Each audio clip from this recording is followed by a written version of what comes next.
Buenas noches. Estoy acá para tratar de cuestionar los paradigmas con los cuales nosotros estamos enfrentando los proyectos de software. Y no solamente los proyectos de software, sino también cualquier proyecto que involucre innovación. Vamos a cambiar el paradigma tradicional a un paradigma ágil y voy a tratar de describir uno a partir de un ejemplo concreto. Mi nombre es Agustín Villena, soy emprendedor del año 98, cuando salí de la Universidad de Chile, y estoy aplicando agilidad desde el año 2002. Y lo he aplicado en distintas áreas del conocimiento, desde lo que es el desarrollo de software, que fue donde partí en esto, con una metodología llamada Extreme Programming.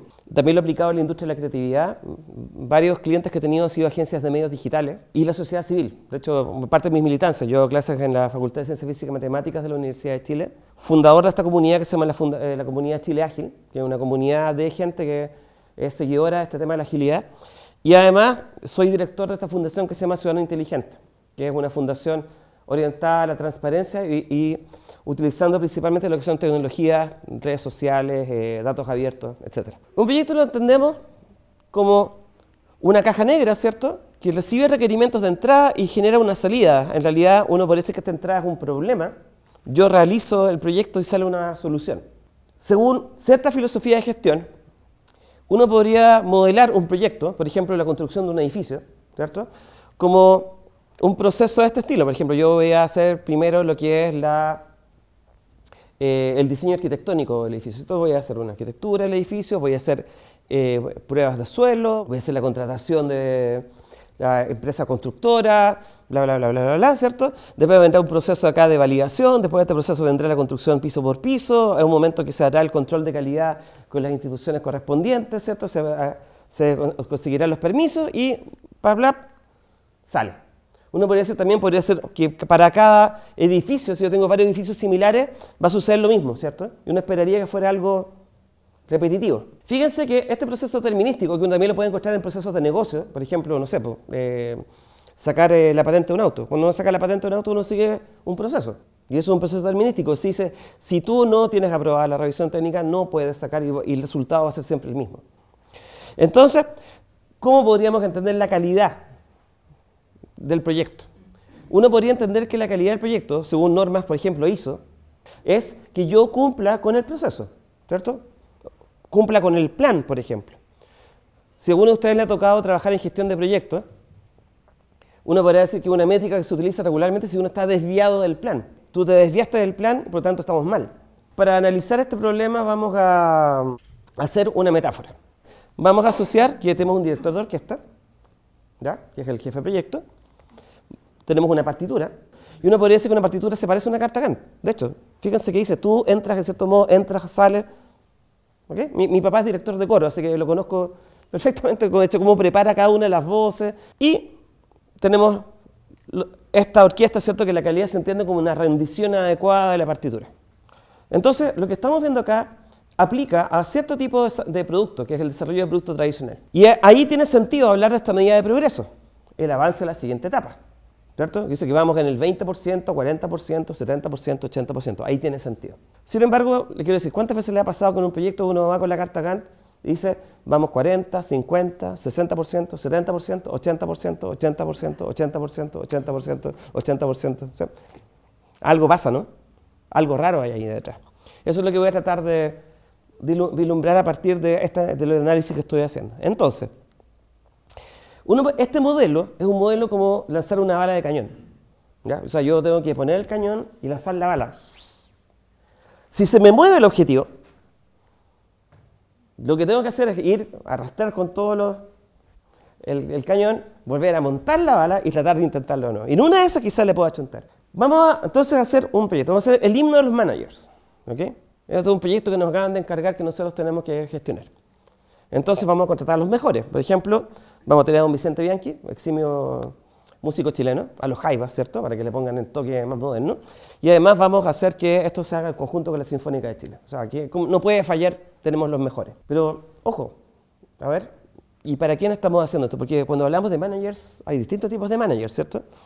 ¿Quiénes son los interesados? Lo que uno diría los stakeholders, ¿cierto?, en inglés. La gente del Project Management Institute, ¿cierto?, que se quiere música marcial. Los agilistas que quieren rumba, ¿cierto? Los MBAs que quieren música de los 80. ¿Qué hago con esto? Me está fallando. ¿Por qué me falla? Hagamos un análisis. Tenemos director de orquesta, ¿cierto? Tenemos la orquesta que va a tocar. ¿Pero qué es lo que no tenemos? No tenemos la partitura. ¿Y eso qué quiere decir? Que este proyecto no tiene un proceso determinístico. Porque se trata justamente de crear la partitura. Y usted dice, ¿por qué le estoy hablando de esto? Porque hacer software es exactamente lo mismo. Cada vez que ustedes están escribiendo una línea de software, yo estoy haciendo algo que no existía antes, estoy creando algo nuevo.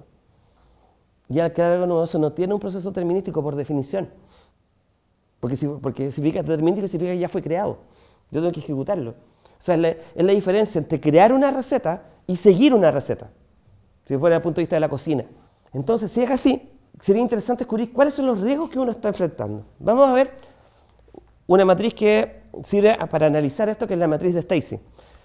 Esto es un ingeniero norteamericano, Ralph Stacey, que planteó que la incertidumbre uno la podía dividir en dos dimensiones. Una dimensión es la dimensión de la certeza y otra es la dimensión del acuerdo. ¿Qué quiere decir el acuerdo? La incertidumbre subjetiva. Voy a ponerle un ejemplo. Un proyecto que tiene alta incertidumbre subjetiva, un vestido de novia. Técnicamente, ¿tiene incertidumbre? ¿Sí se puede hacer el vestido de novia? No, ¿cierto? ¿Pero por qué es tan complicado el vestido de novia? Porque hay que dejar conforme a la novia y principalmente a la mamá de la novia. Problema clásico que tenemos con aquellos ingenieros de software que están recién salidos del cascarón. ¿Ya? Les pasan el siguiente proyecto, haga un reporte. Estimación, mediodía. Realidad, 4 meses. ¿Ah? ¿Por qué? Porque el problema no era construir el reporte, sino cuál reporte. Llegar a acuerdo de qué es lo que se quería mostrar. No era la parte tecnológica el problema, sino cómo yo lo iba a componer. Ahora vamos a poner otro ejemplo que tiene que ver con la certeza. ¿Okay? Por ejemplo, que sería un sistema de transporte a la Luna. ¿Okay? Todos estamos de acuerdo en cómo debería ser. Incluso podría ser cuál es el modelo de negocio. Vamos a comprar un ticket, ¿cierto? Pero ¿cuál es el problema? Que no sabemos técnicamente cómo hacerlo todavía. Ningún problema es puramente objetivo o subjetivo. Pero lo importante es que sepamos que el componente subjetivo y el objetivo se tratan de forma distinta. En este modelo de cascada, nosotros tenemos el modelo donde se asume que uno va a definir, ¿cierto? Definir los requerimientos, analizar y diseñar el software, implementar y hacer las pruebas de integración y después operar y mantener. Punto. Y uno dice que el entendimiento del problema está fijo al comienzo. ¿Y qué es lo que suele pasar? Uno pone el marshmallow, ¿cierto? Como hicimos con el juego de Nantes, y ¡boom! ¿Por qué sucede esto? Primero veamos algunos ejemplos clásicos de nuestra idiosincrasia chilena. Uno, ¿cierto? El Transantiago. Y otro, el inexacto. Pensemos en ambos casos. Me acuerdo que tuvo una discusión política el año pasado si en realidad era comparable uno con el otro. Y estaban hablando de orden de magnitud. Claro, uno diría que el Transantiago probablemente fue muchísimo más caro que lo que fue el censo. Pero en estricto rigor, lo que da pena es que como Estado, el Estado chileno no haya aprendido de los errores del pasado. De hecho, el año pasado hubo 2 cuetazos grandes. Uno fue el censo y otro fue el registro civil. Pensemos que ambos temas, en realidad, ambos se parecen. Ambos, ¿en qué sentido? Que un sistema que funcionaba, puede ser bien o mal, se le hicieron una cantidad bastante grande de modificaciones y ninguna de esas modificaciones fueron validadas en la realidad y todas se pusieron al comienzo, de una sola vez. ¿Y cuál fue el resultado? Bueno, en el caso del Transantiago fue a vista de todo el mundo. En el caso del censo fue una muestra más lenta, porque lo trataron de ocultar. Nosotros en Chile sí tuvimos un caso de innovación súper exitoso y súper conocido mundialmente. ¿Cuál fue ese? El rescate de los 63 mineros, ¿cierto? Fue un problema con alta incertidumbre, ¿cierto? Y fíjense cómo fueron resolviendo. Yo creo que es bien importante. ¿Cómo fueron resolviendo ese problema? ¿A quién llamaron para resolver el problema? ¿Llamaron a un administrativo o llamaron a un experto en minas? ¿Cierto? Experto. ¿Ustedes saben cuántas sondas se tiraron para saber dónde estaban los mineros? ¿Fue una sonda? Aunque fuera, claro, uno diría en el mundo del software, ciertas sondas de marca IBM, no, es que una sonda IBM, pues entonces si no la chuntó es que porque está muerto nomás. Porque era IBM, ¿cierto? No, pues se tiraron varias. Yo había escuchado que son más de 10 sondas se tiraron. Pero fíjese lo triste que es que nosotros hayamos tenido ese caso exitoso y no se haya aprendido la lección de cómo hacer otros casos. ¿ok? Porque el censo es algo posterior. Y es, de nuevo, poner un montón de variables críticas y no validarlas a tiempo. Es decir, que esto si yo lo escribo en papel, después que funcione. Como decimos nosotros en el mundo del software, en el papel todo compila. ¿Cierto? Es lo mismo. Entonces, analicemos. ¿Qué es lo que suele pasar con estas estrategias que son determinísticas? Las estrategias determinísticas siguen este flujo de valor. Primero les voy a explicar un poco el gráfico. Nosotros ponemos acá cuál es el costo y el valor generado por el proyecto. ¿Okay? Esto es dinero. Y acá ponemos el tiempo. Entonces, por ejemplo, esta diagonal representa el costo. Por ejemplo, no sé, pues si yo tengo un equipo de 10 ingenieros trabajando en un proyecto, el primer mes gastó 10, el segundo ya llevo acumulado 20, 30, 40, a eso nos estamos refiriendo, ¿cierto? Y el proyecto, ¿cierto? Al principio hace análisis, diseño, implementación, todavía no ha generado nada de verdad, ¿cierto? Y al final, ¡tadán! Esto como decía en el juego del marshmallow, ¿cierto? El ¡tadá! Que se puede transformar en ¡oh! ¿Ya? Es el momento de la verdad.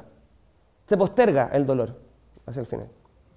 ¿Okay? Y ahí viene el famoso boom, porque muchos de estos proyectos no llegan acá, sino que en realidad se quiebran. De hecho, uno diría que el Transantiago fue así, a lo largo, ¿cierto? Y el censo, de hecho, el censo no logró nada. ¿Por qué será que insistimos en aplicar este paradigma? Si fracasa y fracasa tanto. Fue la pregunta que yo les hice apenas llegué acá, ¿cierto?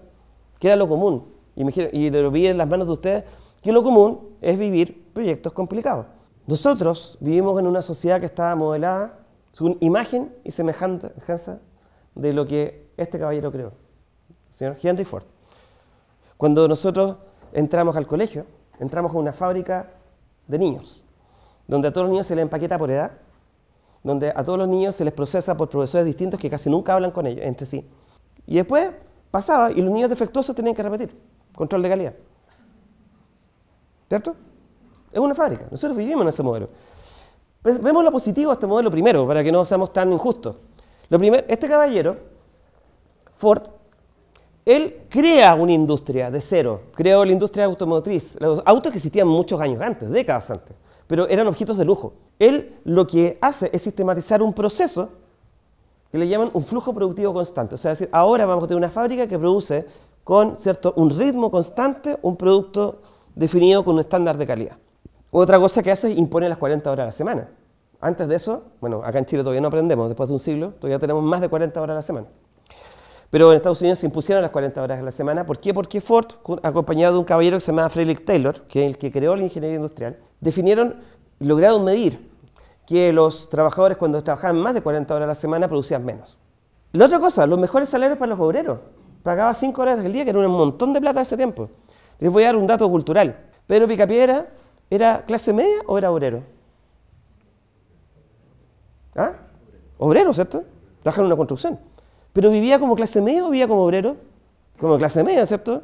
Iba a ver el cine, ¿cierto? En el auto, ¿cierto? Hasta estaba en una logia, ¿cierto? Los búfalos mojados. Tenía auto, jugaba a los bolos con los amigos, o sea, no es tan... Se da cuenta que la vida que tenía no era una vida de obrero. Eso se llama la clase media obrera norteamericana. Que acá en Chile nosotros no hemos vivido, ¿ok? Y que es algo que inaugura este caballero, que es el señor Henry Ford. Entonces hemos visto, si tiene todo esto tan positivo, ¿cuál es el lado B de este tema? Uno podría decir de la primera frase, ¿esta fábrica está preparada para ser flexible? No, no está preparada para ser flexible. De hecho, Ford, la empresa Ford, crea la industria automotriz y sin embargo, poco tiempo después, pierde la corona. ¿Quién le ganó? En ese momento fue General Motors. ¿Okay? Y pierde la corona, ¿por qué? Porque la competencia logró encontrar una forma de hacer fábricas más flexibles, más ágiles. Uno podría decir, ¿qué pasa si con esta producción en masa la llevamos al mundo del conocimiento, donde estamos nosotros? Pasa esto. Un chiste famosísimo, ¿cierto? Los roles en una fábrica de producción en masa fueron diseñados por el señor Taylor para que no conversaran entre sí. ¿Y saben por qué diseñaron esta fábrica así? Para que los obreros no se coludieran contra la fábrica. Está hecho por diseño, eso sí. Y por ese diseño que nosotros adoptamos, fíjese lo que sucede en este chiste. Que cada cual entiende lo propio, ¿cierto? Y al final sale cualquier cosa. Paradigma que tenemos instalado en la cabeza. Lo otro, el modelo de gestión. Esto sería como el sueño húmedo de muchos gerentes, ¿cierto? Dicen, oh, sí, me gustaría tener un montón de minions ahí debajo mío, ¿cierto? Que me estén obedeciendo a mis órdenes. ¿Qué es lo que pasa con este tipo de organizaciones? Este tipo de organizaciones, comparemos estos dos animales, ¿cierto? Ambos tienen muchas patas, pero comparemos con una diferencia estructural entre ambos. Si yo le corto la cabeza a la araña, ¿qué pasa con la araña? Muere. Si le corto una pata a la estrella de mar, ¿qué pasa con ella? Se le genera, ¿cierto? ¡Wow! ¡Qué diferencia!, ¿no? Fíjense que el que toma las decisiones en el modelo de Ford es el ingeniero que diseña el proceso. Taylor, en este caso. Y justamente quiero que los obreros no den ninguna opinión sobre lo que está pasando abajo. Este es el currículum del Ministerio de Educación. Señor profesor, aplíquelo. ¿Cierto? Agarra un timbre y pégaselo en la cabeza a los cabros. Lo mismo. Señor, acá está la arquitectura del software, prográmela. Es más, tenemos unos Oompa Loompa en la India que lo pueden hacer más barato que usted. ¿Qué es lo que sucede con esto, al fin y al cabo? Si nos vemos en la práctica. Cuando de la Torre de Marfil baja este dios, semidios, ¿cierto?, que viene acá a dar las órdenes, él le dice al obrero, tienes que construir esto. ¿Y qué es lo que puede hacer el obrero por lo regular? Responder a esto otro. Porque muchas veces estos diseños corresponden con la realidad. No, no corresponde con la realidad. Como el diseño del censo, ¿cierto? O el diseño del Transantiago, ¿cierto? Entonces, la pregunta es, ¿cómo hemos sido educados hasta ahora? Y yo ya les mostré un video, ¿cierto?, donde mostramos de quién Robinson hablaba de los paradigmas. Y él nos decía lo siguiente. Fíjense que los niños pequeños, el 98% de los niños pequeños, son genios desde el punto de vista del pensamiento divergente. Son capaces de encontrar cientos de respuestas distintas a un problema. Sin embargo, a medida que van pasando el nivel educacional, que el problema en vez va empeorando. ¿Y saben por qué va empeorando? Porque estamos siendo educados. En cierto modo, nuestra creatividad está siendo atrofiada sistemáticamente. Se nos enseñó que existe la respuesta. No existe otra respuesta. ¿Quieren probar esto? Hagamos un experimento. Vamos a tener en 20 segundos que responder una pregunta. ¿Cuál es el número oculto debajo de un auto? A partir de una imagen. Los niños, y eso lo hacen los niños de Hong Kong para probar niños que están entrando, lo resuelven en segundos. Cuando uno tiene el modelo, el anterior, ¿cierto?, uno comienza a decir 16, 0, ¿cuál es la sucesión? Y comienza a sumar los números, porque estamos acostumbrados, por experiencias previas, ¿cierto?, estamos acostumbrados a decir que la solución a este tipo de cosas es tratar de hacer una proyección. Ahí tenemos un efecto súper real, ¿ya?, de lo que suele suceder cuando tenemos una sola mirada de enfrentar los problemas. Nosotros tenemos que ser capaces de pasar de acá, de la solución aparente, descubrir cuál es la real necesidad y pasar de acá hacia abajo. A mí me toca trabajar, por ejemplo, gente que está trabajando con innovaciones. Y una de las cosas más descorazonadoras que uno le va a decir, ¿sabe qué, maestro? Esto que tú estuviste trabajando los últimos 3 meses no es lo que el cliente le quiere. Y lo peor de todo es que si persiste en ese modelo, ¿saben lo que va a hacer? Quebrar. Y lo que tiene que hacer es estar permanentemente cuestionando si lo que está generando va a ser demandado por el mercado o no. Entonces, debemos reconocer que estamos en un contexto donde lo principal es que siempre estamos avanzando en la niebla. De hecho, acá, volviendo al tema educacional, dice que debe ser uno de los pocos momentos de la historia donde estamos formando a los niños para un mundo que no somos capaces de describir. Mi hijo está en segundo básico y cuando pasa le faltan 10 años, ¿cierto?, para salir del colegio. Y en 10 años más, probablemente muchas de las profesiones que van a estar disponibles ni siquiera están inventadas todavía. Mi hijo mayor tiene 17 años, va a cumplir 18 mañana, de hecho, y él se encuentra con este momento con carreras que cuando él entró al colegio no existían. Community Manager, por ejemplo. ¿Qué es un community manager? ¿Qué es una social media? ¿Qué es eso? Entonces, la pregunta es, ¿cómo cambiamos de paradigma? La estrategia fundamental para cuál cambiar de paradigma es que vamos a tener que hacer esto. Ella nos va a representar a lo que es el agilismo, ¿cierto? La forma de enfrentar la incertidumbre es como ella está enfrentando el mundo. ¿Cómo la está enfrentando? Pasito a pasito. La incertidumbre hay que atacarla paso a paso. Cada vez que se te pegan estos pasos gigantescos, ¿qué es lo que sucede? Cataplum. Y hay que aprender a ser sistemático. Bueno, primero voy a darles una base conceptual de dónde viene todo este mundo de los cuales estoy hablando. Esto viene de un caballero que se llama W. Edward Deming, ¿ya?, que él creó algo que se llama el pensamiento profundo. El pensamiento profundo es decir, cómo yo logro que una organización libere la inteligencia colectiva interior. Y este caballero estamos hablando de los años 40. Él, científico matemático, estadístico, ¿ya? Es decir, pero este caballero fue tremendamente humanista en su forma de pensar. Y, de hecho, él estuvo fabricando, estuvo trabajando en las fábricas de armamento norteamericanas en la Segunda Guerra Mundial. ¿Qué fue lo que le pasó a Estados Unidos al comenzar la Segunda Guerra Mundial para Estados Unidos? Pearl Harbor, ¿cierto? Y implicó, imagínense lo que es perder una gran cantidad del armamento norteamericano. Y tuvieron que hacerlo de nuevo. Los gringos no tenían tiempo para mandar a la gente a la universidad. Entonces tuvieron que inventar un modelo que se llama el Work-Based Instruction, que quiere decir que íbamos a tener que formar a la gente en la propia fábrica. Y fue tremendamente exitoso. Ahora, por desgracia, Estados Unidos olvidó eso. Y lo curioso fue que este caballero después fue convocado a Japón. Y en Japón sí lo escucharon cuando tuvo que hacer la reconstrucción. Y en particular, una de las personas que más lo escuchó fue este caballero de acá, se llama Taiichi Ohno, ingeniero jefe de Toyota, que creó un modelo que se llama el Toyota Production System, un sistema de producción de Toyota. Y el sistema de producción de Toyota es lo que se le ha sido llamado de vuelta a Estados Unidos cuando se redescubrió el modelo Lean. Lean quiere decir magro, sin grasa, comparado con la gestión tradicional que sería gorda, ¿cierto? Que genera mucho desperdicio.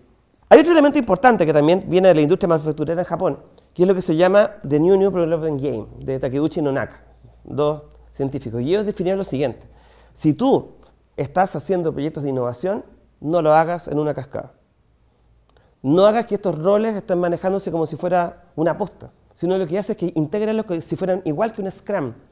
Y Scrum es como en el rugby, ¿cierto? En la posición donde está todo el equipo junto. Esto fue el año 86 y 10 años después se plantea lo que se llama una metodología que se llama Scrum, que recoge algunos elementos de esto. ¿Okay? Y que junto con otra metodología muy importante, se llama Stream Programming, que parte del mundo del desarrollo de software y que funde este modelo de acá con los patrones de diseño, ¿ya? Crean lo que se llama el movimiento ágil. Y hay otro tema interesante. Hay un matrimonio, se llama Mary y Tom Popendiek, que ellos lo que hicieron fue tomar los principios de Lean, los principios de Toyota, y hicieron la siguiente hipótesis. Si uno toma la forma en que Toyota trabaja y la traduce al mundo del software, uno encuentra que eso que aparece es la agilidad. ¿Okay? Estos principios del just in time, de hacer justo a tiempo, de no hacer más allá de lo necesario, de estarse constantemente adaptando, de respetar a las personas también, que es parte fundamental del proceso, ¿ya? No este modelo fordiano donde la gente son recursos nomás. A los agilistas nos carga que la gente se le den recursos, son personas. Otro modelo, la modelo es que Toyota gestiona su flujo de valor es a través de un sistema que se llama un sistema Kanban. Un sistema Kanban es un sistema que justamente implementa, ¿ya?, el justo a tiempo. Por ejemplo, les voy a implementar. ¿Dónde nace Kanban? Taiichi Ohno va a Estados Unidos y se da cuenta que en algunos supermercados norteamericanos, ¿ya?, existía la siguiente práctica. Cuando una góndola quedaba a la mitad vacía, se generaba una orden de compra. Para ir a comprar, por ejemplo, se nos acaba la mitad de las Coca-Cola, vamos a ir a comprar las Coca-Cola. Y cuando llegue, la orden fue justo cuando se necesitó. No fue necesario tener una bodega de Coca-Cola al lado, sino que se pide just in time.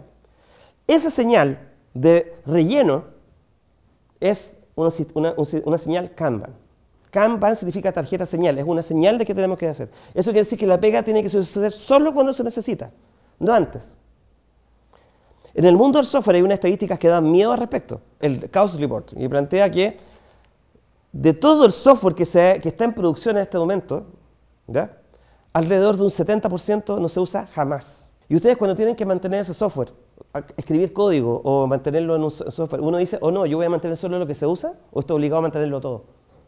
Todo, ¿cierto?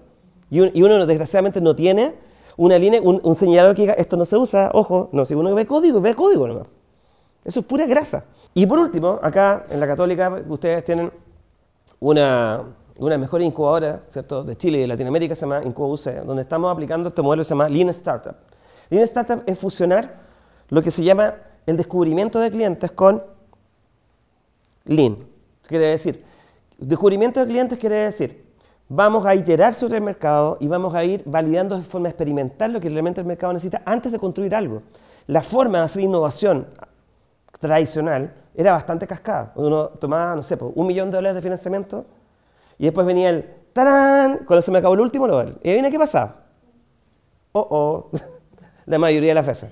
¿En qué se basa este Lean Thinking? Primero, dos pilares: respeto por las personas y la mejora continua. Eso es bien importante, ¿eh? Porque cuando uno escucha del Lean, muchas veces ustedes van a escuchar de que es como eliminar desperdicios, que sería como la mejora continua. Esa es la versión gringa, es la versión utilitarista de este modelo de Toyota. En Toyota quedan súper claros que no solamente basta con ser eficiente, sino que esa eficiencia es llevada por estas personas. Si ustedes le llegan a imponer un modelo ágil o le llegan a imponer arriba un modelo Lean, no está siendo Lean, no está siendo ágil, no lo están respetando. Porque la idea es que esto es un toolkit para que ustedes tomen buenas decisiones, no para que venga un experto iluminado a hacerlo. ¿Para qué? Para generar valor. Generar valor es lo estructural, es nuestra meta. Y es algo importante, fíjese que el líder acá no actúa como un tomador de decisiones, sino como un maestro. Y esto provoca algo maravilloso. Un periodista llamado Charles Fishman quedó impresionado por una fábrica de Toyota en Detroit. Detroit es una ciudad que está siendo abandonada, ¿cierto? En este instante, que era la gran ciudad automotriz y que dentro de la crisis automotriz norteamericana ha estado en verdadera hecatombe. Pero fábricas de Toyota en el propio Detroit están creciendo. ¿Y cómo lo logran eso? Y él descubrió algo interesante. Toyota, más que una fábrica de construir autos, en realidad funciona más como un cerebro colaborativo. Entonces, además de construir autos, están preocupados de construir autos mejor, siempre. Y además, los líderes, enseñar a las personas a construir autos mejor. Y sobre eso, cómo mejorar todo el proceso anterior. Cómo yo logro que mi equipo actúe de esta forma. Cómo logro yo personalmente como profesional estar siempre, que además, comillas, de construir software, estar haciendo software mejor, enseñando a las personas a hacer software mejor y mejorar todo el proceso anterior. Y sin embargo, nosotros tomamos los proyectos sistemáticamente como si fueran algo sin ninguna incertidumbre. Bueno, pero si hacer software es hacer algo nuevo, incluso algo que no se ha hecho nunca, en algunos casos. Entonces, trátalo con respeto. Fíjese algo interesante, ¿eh? Estos son datos del año 2009. Dice que el 30% de la población laboral norteamericana es del mundo algorítmico y el 70% es del mundo heurístico. En Chile probablemente, como somos un país subdesarrollado, es al revés. Pero para allá va el mundo. Entonces nos queremos dar cuenta que necesitamos modelos para gestionar a este trabajador, a ustedes, que son del mundo heurístico, del mundo de que la persona que resuelve problemas distintos todos los días. Entonces, el concepto de calidad también va a cambiar. La calidad formal, que esto de cumplir con un proceso determinado, ya no interesa. Lo que interesa es esto, resolver un problema emergente. Y el proceso es un soporte. El proceso es importante, muy importante, pero es un soporte. Y el proceso debe adaptarse. Cuando hablamos de ISO, no, es que el ISO es un estándar infinito. Para la gente de Toyota, el estándar es lo mejor que sabemos hacer y que mañana va a cambiar porque lo hemos mejorado. Entonces, en el desarrollo ágil de productos, nosotros consideramos que si bien el problema puede ser conocido por un experto de negocio, y le llamamos product owner o cliente in situ, la solución es desconocida y hay que iterarla. Y la medida de progreso no puede ser un porcentaje de avance, sino la cantidad de valor que ha generado el cliente a través de funcionalidades, por ejemplo, que le ha entregado. Y se parece más este proceso a lo que se llama fallar rápido, que yo voy como un misil teledirigido, ¿cierto? O sea, a diferencia del cañón, que no era capaz de cambiar de posición, nosotros vamos pasito a pasito y vamos tratando de llegar a la etapa si es que se nos mueve el target. ¿Qué pasa cuando un problema tiene problemas de acuerdo? La solución es el diálogo. Por ejemplo, para hacemos el vestido de novia, hay que dialogar con la novia y con la mamá de la novia. Y si hay un problema que tiene elementos técnicos, hay que hacer experimentos porque no depende de conversar. Muchos equipos cometen el error de hacer exactamente lo contrario.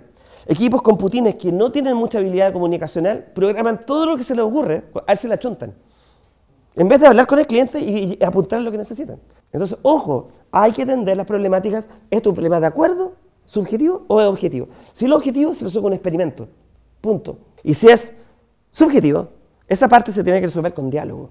Pero no traten de cruzar las líneas porque no va a funcionar. ¿Cuál es la estrategia que nosotros vamos a hacer? Y acá vamos a volver a este tema del marshmallow, ¿cierto? Si lo ponemos al final, se nos va a derrumbar. Aunque hay algunos que hayan sostenido hacia la mala, ¿ya? Que es que al principio hay que poner el marshmallow. Hay que hacer aprendizaje de verdad. Hay que dialogar lo que corresponde y hay que experimentar lo que corresponde. No basta con un documento que diga gigante lo que hay que hacer. Hay que ver validado si los supuestos técnicos son verdad o no. No voy a generar tanto valor, voy a generar valor. Pero después de que tengo todas estas críticas, ahí puedo decir, puedo crecer. Y al final me va a quedar la punta de la cola. Me va a quedar, si hay que mover esto más para allá, para acá, pero los temas más estructurales ya están resueltos. El proyecto está teniendo que desaparecer como concepto. ¿Facebook es un proyecto? No, porque no tiene fin todavía.